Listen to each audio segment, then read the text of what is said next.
Ceci, c'est l'ICED. À l'ICED, on a un très bel escalier. Lui, il travaille à l'ICED, et elle aussi. Et cet objet fait des bruits étranges.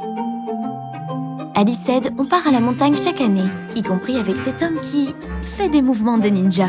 Mais l'ICED, c'est quoi exactement? L'ICED est un bureau d'études, comme il en existe plusieurs en fait sur le marché wallon et sur le marché européen. Mais sans doute par goût de la science, et je dois reconnaître que j'aime beaucoup les sciences et c'est ça qui m'intéresse.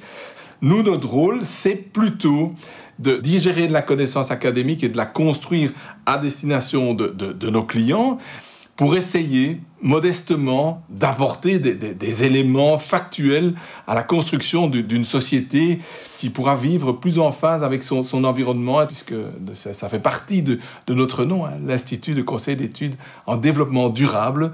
On vise quand même d'être des acteurs de cette société qui serait plus durable. L'ICED est un bureau d'études neutre et indépendant.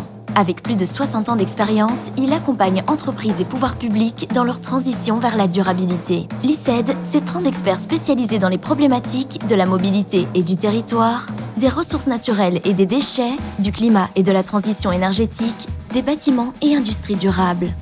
Mais pourquoi l'action de l'ICED est-elle si importante à notre époque? On a l'impression qu'il y a une certaine prise de conscience, il y a une tentative de mobilisation qui se met en place, mais en même temps, les actions ou les véritables changements de société tardent à venir. Et à ce niveau-là, l'ICED, essaie vraiment de pouvoir initier le mouvement ou du moins l'accompagner avec un support à tout ce qui est collectivité locale et pouvoir public pour qu'ils assument leur rôle en prenant les décisions fortes qui permettront justement de répondre à ces enjeux énergétiques, climatiques, mobilité, tout ce qu'on souhaite. On a des projets en fait avec des gens avec lesquels on travaille et eux c'est pas forcément leur cœur de métier en fait. Tout le monde n'est pas spécialement spécialiste de l'environnement. Mais c'est pas pour ça qu'ils en ont pas conscience. Donc il y a quand même une conscience générale de ça.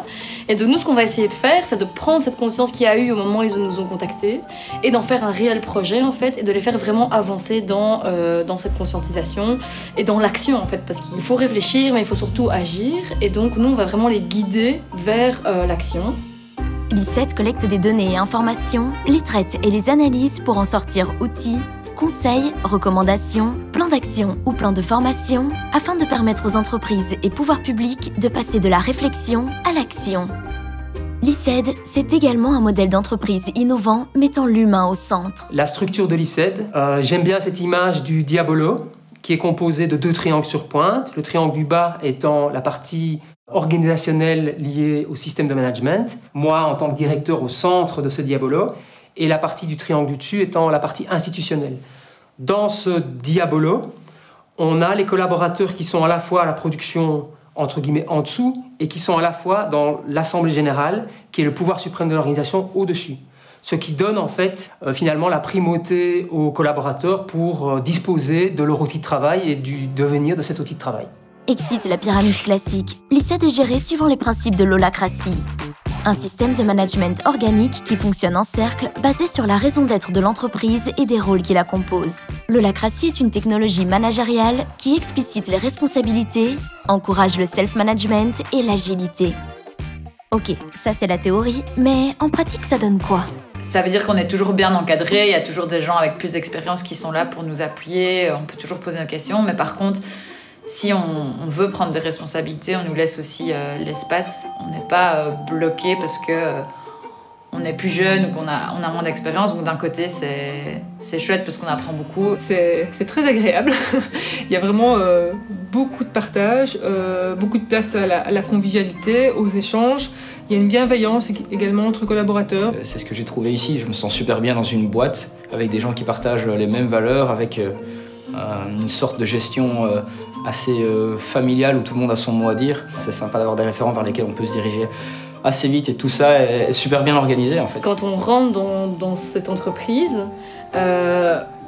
en fait, on le fait de manière inconsciente et on rentre dans le jeu, quoi. Il y a une volonté claire de pouvoir mettre l'humain au centre et de pouvoir faire en sorte que chacun se sente bien à l'ICED et que si c'est pas le cas, on cherchera des solutions ensemble. J'ai l'impression que c'est un peu une entreprise à haute valeur stimulante comme ça. Et donc il y a quelque chose un espèce de fourmillement en fait. Il y a le fait de sentir aussi que d'autres à côté de moi travaillent sur des projets qui font sens. Et donc il y a aussi des thèmes qui sont conjoints et qui me permettent d'aller plus loin dans ma mission. Personnellement, je trouve ça assez riche. On essaye d'expérimenter à l'intérieur de l'ICED des principes de décision, des façons de laisser l'humain en fait se réaliser, qui sont des pistes de solutions à appliquer dans le monde extérieur, pour accompagner nos clients, pour accompagner finalement la société à cette transition dont elle a besoin pour faire face aux défis de notre époque. C'est pas tout que le travail fasse sens, c'est aussi important que la manière dont on va le faire ensemble fasse sens aussi. D'une certaine manière, c'est une forme de fierté de participer à un mode de fonctionnement différent, en fait. Et d'être dans une société qui cultive cette différence et qui montre, c'est pas seulement qu'on cultive la différence, c'est qu'on montre dans le réel qu'en fait ça peut fonctionner, en fait, qu'un autre type de management est possible. Alors ça ne dit pas que ça fonctionnera à tous les coups, ça ne dit pas que ça fonctionnera demain, mais aujourd'hui ça fonctionne en tout cas.